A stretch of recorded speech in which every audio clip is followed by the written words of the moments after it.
ఈతమాను ఇల్లు కాదు, తాటిమాను తావు కాదు, తగిలినోడు మొగుడు కాదు, తగరము బంగారు కాదు. అంటే ఈ మన మన ఇది మన ఉత్తరాంధ్రాదికి చాలా దగ్గరగా ఉంటుంది. అందుకే నా చేత పాడించారు అనుకుంటా బహుశా కీరవాణి గారు. ఇలాంటి మన కీరవాణి గారు నేను చాలా సంవత్సరాల తర్వాత, ఖుషీ తర్వాత, బాబు నువ్వు ఒక్కడే ఎక్కువ డిస్టర్బ్ చేస్తున్నావు, వాగమ్మ ఒక్క నిమిషం చాలు, చాలు ఓకే ఓకే చాలు.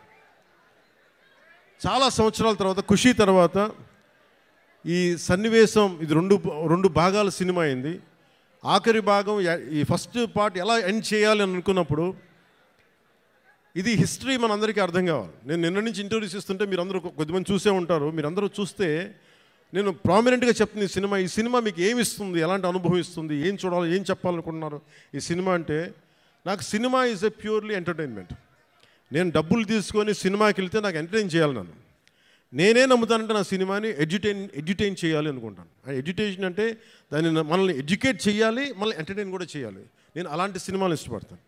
సో నా సినిమాలు ఎంతో కొంత నాకున్న ఆలోచన ప్రాసెస్ని బెటర్ చేయాలి. అలాంటి పరిస్థితుల్లో నాకు కృషి గారు చెప్పిన కథ ఏంటంటే, మన కృష్ణానది తీరంలో దొరికిన మనకు వజ్రాల గనులు ఉన్నాయి. ప్రపంచంలో అప్పుడు ఇంకా వజ్రాల గనులు కనుగొనల. అలాంటి టైంలో మన కృష్ణానది తీరం కొల్లూరులో ఉన్న, మన మంగళగిరి దగ్గరలో ఉన్న ఒక 60-70 కిలోమీటర్ల దూరంలో ఉన్న కొల్లూరులో దొరికిన ఒక వజ్రం కోహినూర్. ఆ కోహినూర్ని గోల్కొండ నవాబ్ కులీ కుతుబ్ షా చేతికి వెళ్తే అది అక్కడి నుంచి మొఘలాయిల చేతికి వెళ్ళి, ఆ తర్వాత ఇప్పుడు అది లండన్ మ్యూజియంలో ఉంది. సో నాకు నచ్చిన ఐడియా ఏంటంటే కోహినూర్ని దొంగిలించడం. కోహినూర్ ఎవరి చేతిలో ఉంది? కోహినూర్ పీకాక్ త్రోన్ మీద ఉంటుంది, నెమలి సింహాసనం మీద ఉంటుంది. ఆ నెమలి సింహాసనాన్ని మీద ఎవరు కూర్చొని ఉన్నారు? కంటకుడైన పాలకుడు, ఒక కంటకుడైన పాలకుడు ఔరంగజేబ్ కూర్చొని ఉన్నాడు. అలాంటి ప్రజాకంటకుడు, దుర్మార్గుడు అయిన ఔరంగజేబ్ కూర్చున్న నెమలి సింహాసనం పైన ఉన్న ఆ కోహినూర్ వజ్రాన్ని దొంగిలించాలి, అది తిరిగి వెనక్కి తీసుకురావాలి అని కులీ కుతుబ్ షా ఆదేశించినప్పుడు ఈ సినిమా పరిస్థితుల్లో హరిహర వీరమల్లకి ఒక కల్పిత పాత్రకి ఇక్కడి నుంచి మొదలు పెడతాడు. ఇది ఇక్కడి నుంచి హైదరాబాద్ గోల్కొండకు పోతుంది, చార్మినార్లో కొన్ని సంఘటనలు జరుగుతాయి, అది అక్కడి నుంచి ఢిల్లీ దాకా పోతుంది. ఢిల్లీ ఈ మొదటి భాగం ఎక్కడ ఆగుతుందంటే, ఢిల్లీ కోటకి, ఎర్రకోటకి వెళ్ళబోయే ముందు ఎట్లాగైతేనూ చివరి దాకా వెళ్ళాడు, ఎక్కడ అతను ఔరంగజేబ్ కలుసుకున్నారా లేదా అనేది, ఎలా ఎదుర్కొన్నారు, తర్వాత ఏం జరిగింది అనేది సెకండ్ పార్ట్. సో ఈ సినిమా ఏం చేయగలదు మనం అనుకుంటే, నేను ఎప్పుడు కూడా, చాలామంది సనాతన ధర్మం అంటే ఇది నాట్ అగేన్స్ట్ ఎనీ రిలీజన్. సనాతన Dharma is not against Christianity. సనాతన Dharma is not against Islam. Sanatana Dharma is something which unites us all. అందరిని కలుపుకు తీసుకెళ్ళేది. కానీ అలాంటి సనాతన ధర్మం అంటే మీరు చెప్పండి,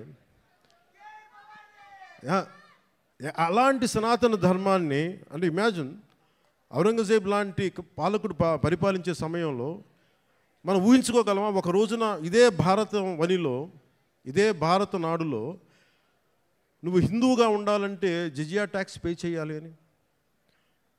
అలాంటి సందర్భాలు ఉన్నాయి మనకి.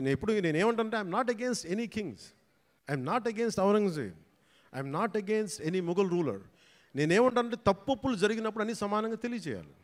మనకి చాళుక్యుల గురించి తెలుసా, మనకి పాండ్య రాజుల గురించి తెలుసా, విజయనగర మన రాజ్యం గురించి తెలుసా, మనకి మన హిస్టరీ బుక్స్లో more about Mughals and less about other Kings. So ఈ సినిమా ఏమి ఎక్స్పోజ్ చేస్తుంది అంటే, ఈ సినిమా ఈ ప్రాసెస్లో, కోహినూర్ని తెచ్చే ప్రాసెస్లో హీరోకి జరిగే కొన్ని సంఘటనలు ఏం జరుగుతాయి అంటే, జిజియా ట్యాక్స్ పే చేయడం. నువ్వు హిందూగా వెళ్ళాలి అంటే నువ్వు పన్ను కట్టాలి. సో పన్ను ఆ కట్టే సమయంలో that is the action episode ఉంటుంది. అంటే ఒక రిలక్టెంట్ వారియర్, యుద్ధంలో పాల్గొనాలని లేదు వాడికి, ఎదుర్కోవాలని లేదు, తన బతకాలనుకునేవాడు. అలాంటి వ్యక్తికి ఎలాంటి పరిస్థితులు వచ్చినాయి, ఎలా తిరగబడ్డాడు, ఆ కోహినూర్ వజ్రం వెళ్ళే ప్రాసెస్లో ఏమేమి జరిగినాయి, అది బేసిక్గా ఈ ఫస్ట్ పార్ట్ కథాంశం. సో మేము కోరుకున్నది ఏంటంటే, ప్రత్యేకించి నేను ఎందుకు డిజైన్ చేసిన యాక్షన్ సీక్వెన్స్ అంటే, నాకు పోరాటాలు చేసేటప్పుడు ఒక్కడిని కొడితే 10 మంది చెల్లా చెదురు పడిపోవడం నాకు, నా రేషనల్ మైండ్కి, నా లాజికల్ మైండ్కి ఇబ్బందిగా ఉంటుంది. ఇంకా నేను మార్షల్ ఆర్ట్స్ చదివాను, దాని ఫిలాసఫీ చదివాను, నేర్చుకున్నాను, ప్రాక్టీస్ చేస్తాను. ఈ మధ్యన పాలిటిక్స్కి వచ్చి వదిలేశాను, కానీ లేదంటే నేను రెగ్యులర్లీ నేను ఎస్క్రీమ్ అంటే మార్షల్ ఆర్ట్స్ని ప్రాక్టీస్ చేస్తూ ఉంటాను. ఎందుకంటే నేను strong mind, strong body with strong mind is essential for every human. ఇది నేను నమ్ముతాను. అంటే ఒక బలమైన శరీరం ఉండాలి, ఒక బలమైన మనసుతో పాటు బలమైన శరీరం కూడా ఉండాలి. ఇది నేను నమ్మేవాడిని మనస్ఫూర్తిగా. అందుకే నేను మార్షల్ ఆర్ట్స్ని చాలా బలంగా నమ్ముతాను. సో అందుకని నాకున్న సెన్స్ నాకేమనిపిస్తుంది, ఇలా చేద్దాం అంటే ఫైనల్గా ఆ ఎంటైర్ ఎపిసోడు ఎలా చేస్తే బాగుంటుంది. నా కళ్ళ ముందు నేను హిందూగా జిజియా ట్యాక్స్ పే చేయాలి అంటే ఏమేం జరుగుతాయి సంఘటనలు అని చెప్పి నేను ఆ సమయానికి ఆ టైమ్స్కి వెళ్ళి ఏమేం జరిగితే ఎలా జరుగుద్ది ఈ ఊహించుకునే ప్రాసెస్. అందుకే నా లాస్ట్ 18-20 మినిట్స్ నేను కన్సీవ్ చేయాల్సి వచ్చింది. అది అవసరార్థం, అది నాకు ప్రూవ్ చేసుకోవాలని కాదు, కానీ ఇలా చేస్తే బాగుంటుంది, అలా చేస్తే బాగుంటుంది అని చెప్పి మొత్తం ఆ సీన్ కన్సీవ్ చేసి తిరిగి ఎగ్జిక్యూట్ చేసే టైంలో నేను నేర్చుకున్నాను కాబట్టి ఆ మార్షల్ ఆర్ట్స్. వీటిని అంటే నేను చెప్పేది ఇది ఎక్స్ట్రాడినరీ మార్షల్ ఆర్ట్స్ అని కాదు, కానీ చాలా రియలిస్టిక్గా ఎంత చేయగలమో అంత ప్రయత్నం చేశాం. దానికి కీరవాణి గారు అందించిన మ్యూజిక్ నాకు నిజంగా నిన్న రోమాలు నిక్కుపొడుచు అంత అద్భుతంగా అందించారు.